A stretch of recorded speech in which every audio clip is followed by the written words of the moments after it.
وائل غنيم، الاسم اللي ارتبط بثورة ال25 من يناير، واللي ناس كتير فاكرينه على إنه رمز وناس تانية شايفاه سبب في خراب. بس الحقيقة إن قصته أكبر من مجرد ثورة. قصته حكاية كاملة عن الصعود والنجاح وبعدين الخسارة والانكسار. اتولد وائل في مصر سنة 1980، وبعدها والده اضطر يسافر يشتغل في السعودية عشان مرتبه في مصر ما كانش مكفي. هناك الشغل كان بمرتب كبير جدا، 20 ضعف اللي كان بياخده هنا. الراجل قعد يحوش ويحلم يرجع يفتح عيادة خاصة، لكن فجأة كل الفلوس دي راحت لما الحكومة قفلت شركات توظيف الأموال. وائل كان حاسس إن حلم الرجوع اتأجل، لكنه فضل متفائل. في المدرسة وائل كان متفوق جدا، وجاب 97% في الثانوية من غير دروس خصوصية غير في الرياضيات والكيمياء، ودخل هندسة القاهرة. ومن اللحظة دي حياته اتغيرت. وائل كان مدمن إنترنت، بيقعد بالساعات أونلاين لدرجة إن فاتورة التليفون كانت بتولع.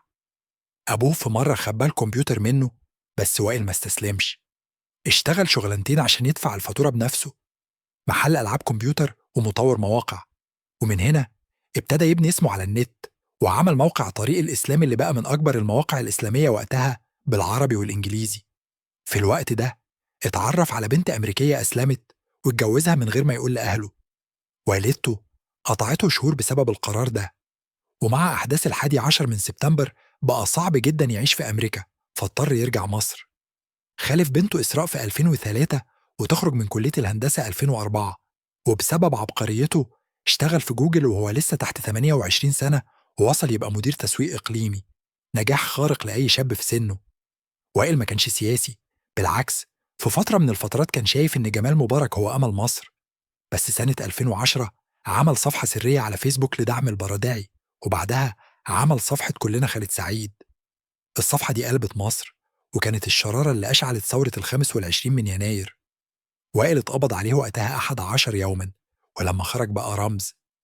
ظهر مع منى الشاذلي واتبرع ب1,000,000 جنيه لأهالي الشهداء. لكن رغم كل ده، ضابط في الداخلية قال له جملة مهمة: لو مبارك مشي دلوقتي الإخوان هيمسكوا البلد. وائل ما صدقش الكلام ده، لكن الأيام أثبتت عكس اللي كان متخيله. الإخوان وصلوا للحكم، والثورة اتمسكت من ناس تانية. ومن هنا ابتدى الانهيار. حياته الشخصية اتدمرت، مراته سابته وخدت ولاده، وهو نفسه دخل في اكتئاب شديد. اختفى فترة طويلة، وبعدين ظهر بشكل غريب: سيجارة في بقى، كلام متلخبط، وتصرفات غريبة خلت الناس تفتكر إنه ضاع. في الآخر رجع مصر وسط أهله وحاول يعيش عادي. لقطاته بالجلابية وهو ماسك بطيخة بقت حديث السوشيال ميديا، خصوصا لما البطيخة طلعت مرملة. قصة وائل غنيم مش بس قصة شخص، دي قصة جيل كامل حلم بالتغيير، وفجأة لقى نفسه في دوامة سياسة ومصالح أكبر منه. وائل اتقال عليه بطل وخاين ومجنون وعبقري، لكن الحقيقة إنه في الأول وفي الآخر إنسان، والدنيا لعبت بيه لعب كبير.